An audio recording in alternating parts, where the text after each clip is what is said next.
All right, welcome back. June the 18th, 2022. News came out a few days ago. Actually, when the news came out, I was just about to go to bed. It was about 11:45 or so, maybe after midnight. Well, anyway, when this article came out, in fact, they have it right here. It came out on Boxing Scene June the 17th at just a little bit after midnight. So a couple days ago, I did the video. Well, Kambosos activates rematch clause. I know I can beat Devin Haney. Now, me personally, I'm just gonna go right ahead and say it before me and Big J get down to the nitty gritty. The fight's happening. I don't want to see it again. We're gonna cover the fight. We're gonna do it for you, the people. Same thing we did with the first fight. And we still even have more content coming because I got burnt out, had to take the weekend off, and had an asthma attack. So Big J's got this whole montage video of his trip to the fight and his experience coming out sometime on the channel.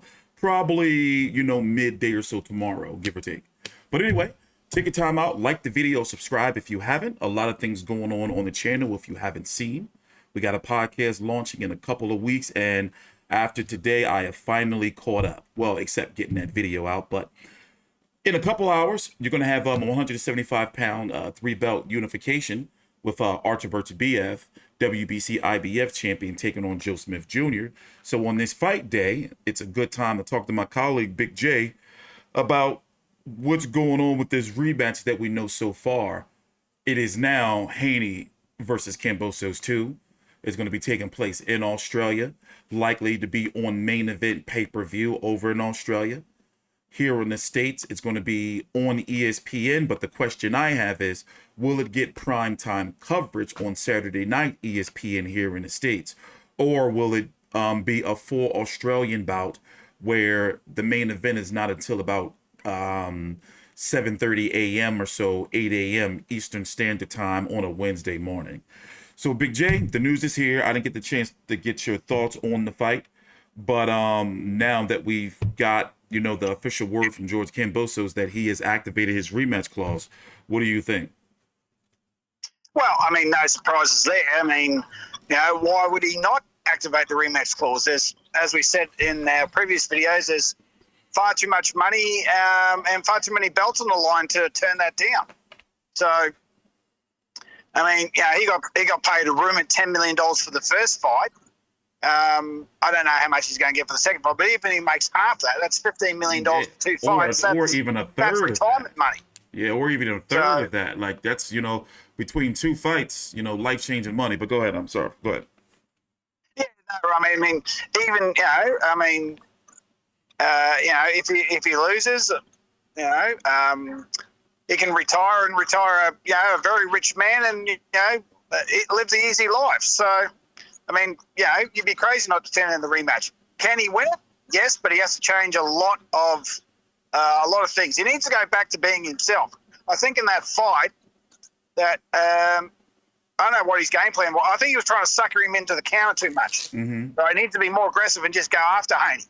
So, as I said in the last videos that we've done, walk through those jabs, right, and just go after him. So he wasn't tenacious enough.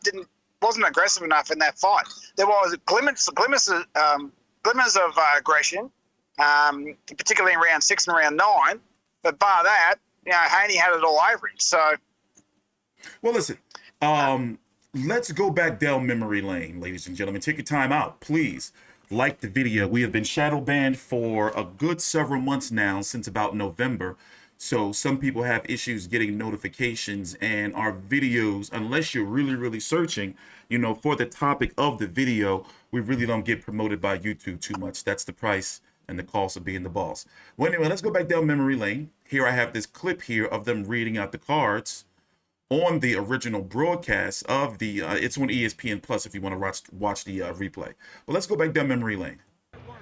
Ladies and gentlemen, after 12 rounds, we go to the scorecards. Zoltan Anyeti and Benoit Rousseau both scored it, 116 to 112. Pavel Cardinia closed it, 118 to 110. All three judges have it for the winner by unanimous decision. From Las Vegas, Nevada, USA, now the universally recognized undisputed lightweight champion of the world, Devin the Dream Haney. Devin the Dream. Now, let me ask you, Big J, how many rounds did you give him, George Kambosos?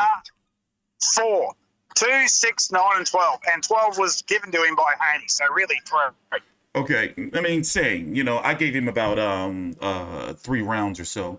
Now, the question to the people watching, let us know down below. You can just simply type 1, you know, and leave that as your comment if you want to, the number 1, if you want to see the fight again.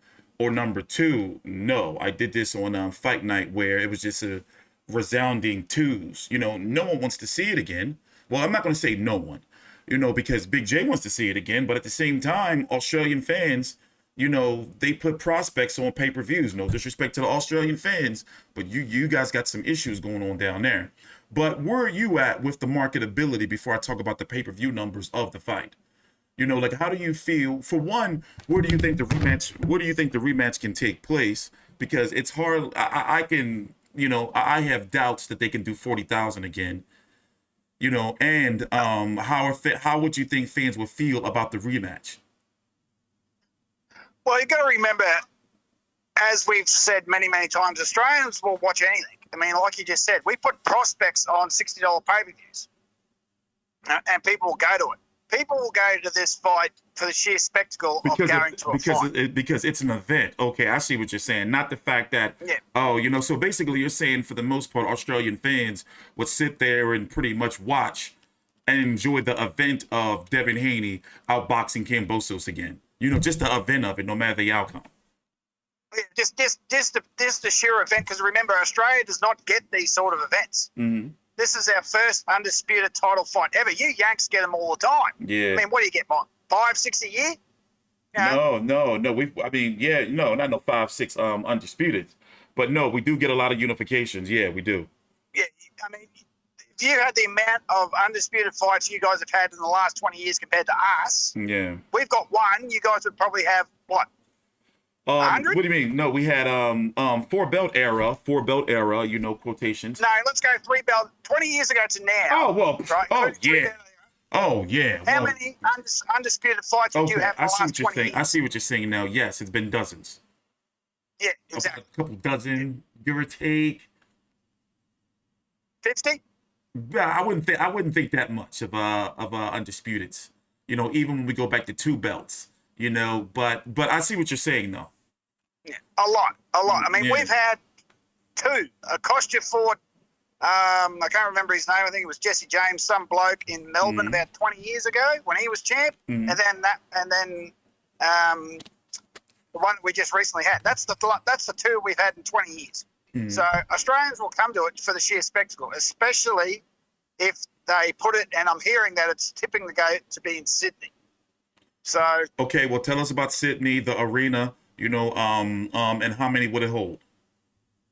It depends what arena they've got, because Sydney is the most populated city in the country.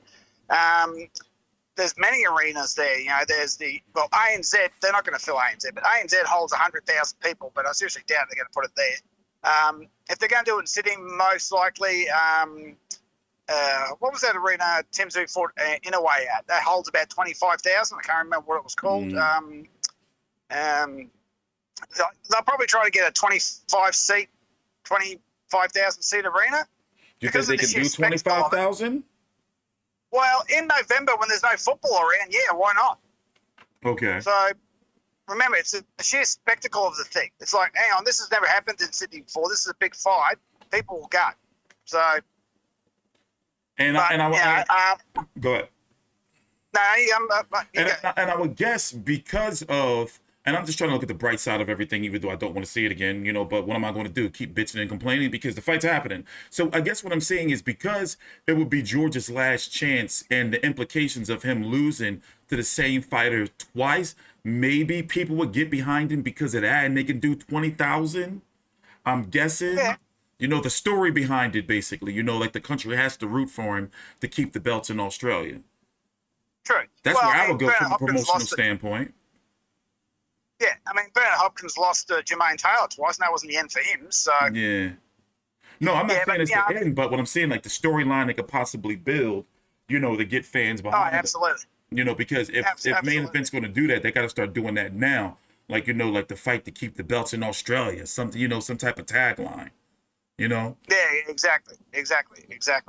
Yeah, I mean, obviously, I want to see the fight because I want to see George redeem himself. Which a lot of people are saying, "Oh, he got so easily beat. Why should he have a rematch?" And that's going to bring me to the next clip. But what can he do differently? So here is what Devin Haney had to say to the DAZN boxing show about George Kambosos saying that the fight was close. Once again, take your time out, like the video, subscribe.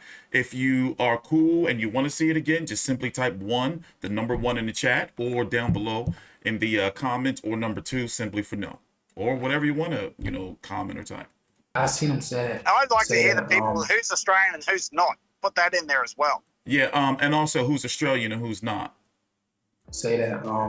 But I mean, if you want to, trick yourself to believe that, then I mean, it's just gonna make for the rematch to be even easier if it is one, because he doesn't want to face reality that he got outboxed like to the extreme. It was I put like a whole arsenal on him, like I put a jab display on him, on a jab tutorial on. if he doesn't want to acknowledge that, then it's gonna make for a easier fight in the second one. I mean, he didn't lie. No, I think the one thing that is the overwhelming fact that we haven't mentioned is that Devin was a heavy favorite for this fight. True. And he won easily. That's why most people don't want to see it again. Mm-hmm. And I understand that. But as an Australian, I'm like, fuck that. I want to see my boy get his belts back. Mm-hmm. So, I mean, which is totally understandable because, I don't want to see George go out like on the way he did. He's worked too hard and, he's allowed to have his rematch. So, okay, but what can he do? What can he do differently? Now, he did have a quote of saying that the Emperor's dead and the ferocious one is back. And, he needs to go back to the roots and realize that you can't try to outbox Devin Haney. You got to go right at him, take it right to him, because at the end of the day, I find it, and I'm just looking from the outside, from as a fan standpoint, take me being media or if I never fought before, or if I have fought before in my life, the point I'm trying to make is he got beat off the jab. To me, that can be somewhat, like mentally, draining, Like, it's like he got beat off of one punch.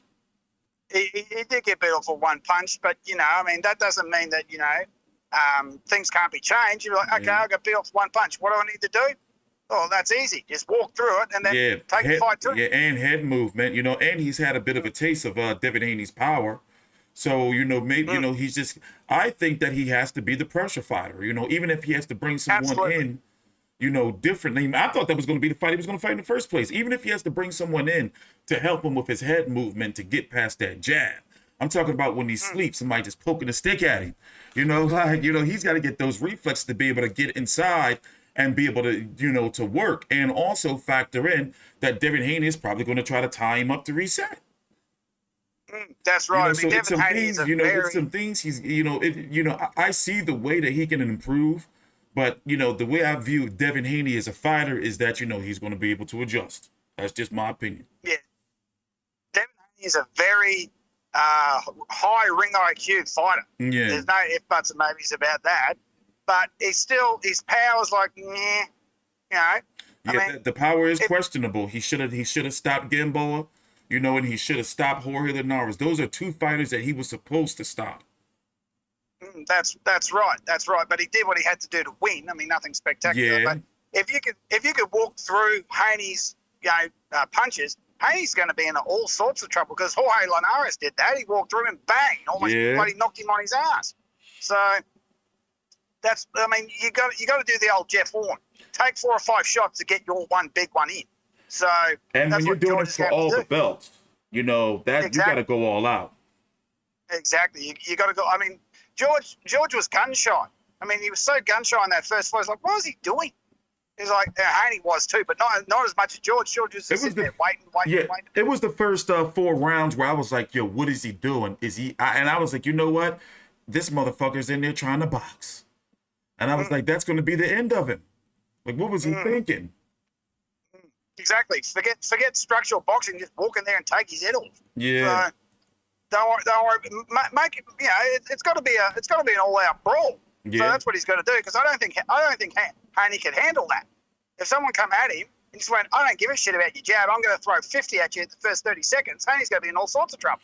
And That's I what thought need that, to you do. know, he was going to be like that. You know, he was in Teofimo's face, but, you know, once again, I view Devin Haney very highly. You know, I got Devin Haney even before Kambosos defeating Teofimo Lopez. So, you know, I you know, Teofimo, you know, I don't really know where he's at, but we're not going to talk about him. But, you know, I'm just hoping that in a rematch that Kambosos just goes out there and at least puts on the show. Because after a while, he just was lunging with the same, you know, as you said, he was almost like, you know, trying to bait Devin Haney into something. And if it didn't work after 3 rounds, 4 rounds, you know, then you got to start changing up the game plan. Exactly. And Haney, to his credit, was too smart, used his reach and just threw out that jab. I was getting ready to say that is that, you know, Kambosos doesn't have the reach or the height, you know, so he had to often try to lunge with his punches, you know, with no head movement. And that's the one thing you don't do is you throw off your foot balance and you open yourself up for a counter. It's like, yeah, that's yeah. bad. And if Devin Haney decided, as his corner was telling him to, you know, like follow up with the right hand, George could have been in some trouble, you know? Exactly. So, yeah, I mean, yeah, it's just got to go back to being the ferocious one, get the tenacity, get the mongrel, and just go straight after him. You're going to get hit. It's a fight. You know? It's unavoidable. It's unavoidable. So, you know, take the few, you know, jabs coming at your face, brush them off, and just get into him and, you know, hit his ribs 15 times. Yeah. So that's what I would have done to him. All right, we got a few minutes left. What about the same news source that released the News Corp is where had first released the news of interviewing Kambosos about activating a rematch clause. But here, according to the report from News Corp, Kambosos Haney generated 50,000 pay-per-view buys in Australia, which falls short of the peak pay-per-view of 100,000 for local junior middleweight superstar Tim Tszyu. How do you feel about that? You know, like, I mean, that, you know, Kambosos sold, you know, according to these reports, half of what Tim Tszyu does. Does that make sense to you for the fact that this was undisputed and the belts, you know? Yeah, I mean, that's a pretty low number to me. That is a very low number. I'm actually very disappointed about it. But you and I both know how much Main Event rammed Tim Tszyu down our throat. Yeah. I mean, if you go look at the promotional, obviously you didn't see it because you're not in the country. If you look at the promotional, the promotion of Kambosos Haney compared to a Tszyu fight, right, it doesn't even come close. It's like, you know, every Tszyu fight, they've got clips, they've got him, you know, half-hour specials, they've got his, you know, fights playing on a continuous loop 3 days before the fight. They don't have that for George because no fight, Main Event doesn't have the rights to any of his fights. So makes sense. There you go. Yeah, I mean, if this was like when Charlo fights Tszyu, whenever that's going to happen, the promotion that Main Event is going to go, they're going to go completely apeshit. They'll probably play his fights a week in advance on a continuous loop. They'll have, you know, specials. They'll have, you know, Matt Nabel doing all sorts of, you know those video things that they've done. They call it here in the States shoulder content, the build-up content. Yeah. George didn't have any of that when he fought Haney. So, I mean, obviously there was, you know, promotions and things on Fox Sports, but nothing on the line compared to Tim Tszyu. And remember, Tim Tszyu is more well-known than George is. I mean, 6 months ago, and before George fought Teofimo, no one really knew who George was, and there's still people out there that still don't know who he is. That is true. So, not compared on the line, not compared to the popularity of Tim Tszyu. But then again, you know, Kambosos doesn't have a very famous, excellent boxer and a father. Yeah. So you know, I mean, you're comparing apples with oranges, but you know. Main Event made Tim Tszyu their guy after he beat Horn. That was pretty much they were off to the races after that. I mean, Tim had a 2.5 year start, 3 year start on George. Yeah, So George has had one fight. Yeah, and he is, like when George, as George said, when he went, he had to go over to the States, away from his family. It was to get to be able to fight for Undisputed and to be able to win, which he did. To where Tim Tszyu stayed home and built his name, and now he's coming out onto the world scale. So on a world and global scale, it's safe to say that before Teofimo, and even after Teofimo, Kambosos was more known here in the States than Tim Tszyu. And that's crazy. Like, for real. Like, crazy. He was he was more known, up until Tim Tszyu fought over here in the States. Kambosos was more known than Tim Tszyu in boxing circles.